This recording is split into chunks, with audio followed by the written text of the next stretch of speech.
So in terms of how I like to use Belafills, it's really when I'm doing a more comprehensive mid-face rejuvenation, which means sort of lifting the cheeks.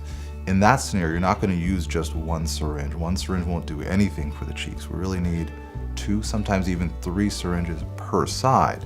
Now, the key is it's not all in one spot, so it's not going to look out of proportion. It's just small amounts throughout that mid-face area going all the way into the temples.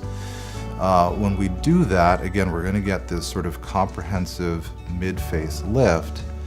You can do that with any filler, but here's the difference. If you do it with most of the other fillers, within a year, all of that work is going to be lost. Whereas with Belafil, everything that we do now is actually going to get better and better over that first year and last at least 5 years.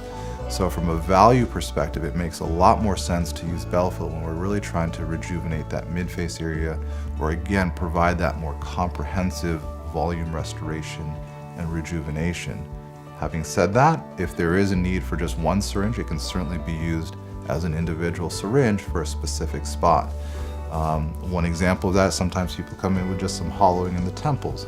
That's a great spot where I might just do half per side or a small line around the mouth. So lots of situations where I might just use 1 or 2 syringes, but again, there are lots of situations where it's the other direction that we'll take and use 5, 6 syringes to start with.